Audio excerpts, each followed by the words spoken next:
Everyone. I just thought I'd film a little bit and give a little workspace update because I got like some new stuff that I'd like to show. So let's get to it. So you're probably wondering what I'm building right now because I've been posting a lot of updates and I'm pretty sure it's kind of weird like not knowing what kit I'm building. So this is the kit I'm building. It's the RX-78 GPO2A. This is the type MLRS, so it's got like missiles in the back, which is kind of cool. I've repurposed one of my Gundam mugs, so now that's going to hold water whenever I sand and also for painting. Now for like some of the new additions, I've got this, which is my new weathering kit. So I've got everything neat. In this area, I've got some sponges and some Q-tips. I've got brushes for dry brushing. I've got a set of paints. And I've got almost a complete set of Tamiya Weathering Master. I'm still waiting on letter C, which should be coming in the mail pretty soon, I hope.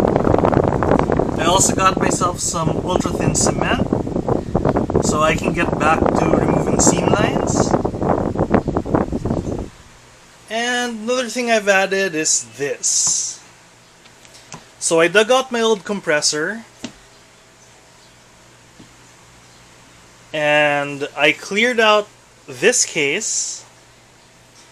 Now this case used to house some of my audio equipment, but now it's housing a micro compressor, power adapter, cable, airbrush hose, and a filter. So it's pretty much a mobile airbrushing set. That's going to be probably rarely used, but I don't really mind. I mean, it's just pretty cool to have one, considering that my airbrush kit, my spray booth is portable as well. So I've added another cabinet for my paints. So there's two instead of one. I also dug out some of my old paints for hand painting because I plan on going back to hand painting for details. I also dug out some of my old brushes, so they're here. They're still in good condition, which is pretty cool. I've also added a small scribing kit. So I've got the blades, I've got the blade holder, and I have on order a couple of templates. So that should really help if I plan on scribing a model. Then, well, this is kind of messy. I've got like a stack of rags. I got a soldering iron so I can do some battle damage and, add some bullet holes. Maybe, rocket holes or something. I don't know. But it's very useful. You can see I've already used this before. There's some dried plastic on the tip. Alright. And I guess second to the last thing is I did a hack on my portable airbrush filter. So I stuck one of the filters to the outside, so now it's a lot easier to clean a lot of the blockage. Behind this, there's still another charcoal filter and the standard airbrush filter. So it works pretty well. It's easy to clean. A lot better than what I used to do, which is take apart the whole thing every time I had to clean it. Then I moved all of the airbrushes down here. So I got a new holder and it's been working pretty well for me. I also got a new airbrush from KK Moon. So this is a black chrome airbrush 0.3. I use this for a lot of the finer details, and it's been working pretty well. The rest I use for larger part painting, with this being the one I use for the largest parts, and this I use for mid-level parts. As you can see, I got some special tips for it. They're not your standard tips, so that really helps with the coverage. Same with the one I use for big parts. You can see they've got like extra air holes. Wait, let me see if I can get it to focus. Come on, focus.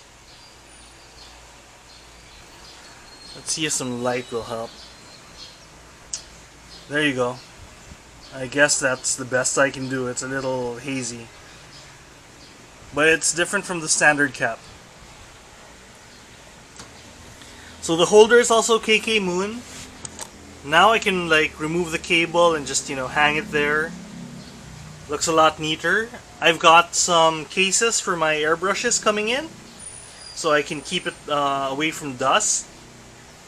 I've also got a couple of cases coming in for my nippers, which I keep in a container. And finally, I have this, which is the most number of parts I've primed in one sitting. And I'm kind of terrified with the fact that I'm gonna have to chrome each and every one of these. Well, I guess that's it for the mini tour of the studio as it is now. Oh yeah, one last thing. Let me turn off the light for a bit so I can show you guys a little something. I got some different colored lights for my airbrush area. This way I can see how like the different colored lights affect how the paint looks, and I can get the perfect color for the effect that I want. Normally I keep it on white though, because it helps with the lighting and just adds another light source for me, so I can paint a little more evenly. Well, I guess that's it. Thank you for joining me on this little tour of my workshop and some of the new stuff that I got. I'll be posting a couple of updates in the future in case I get more stuff or I do like major changes to my workshop. So thank you for watching and hope you guys have a great day. Bye!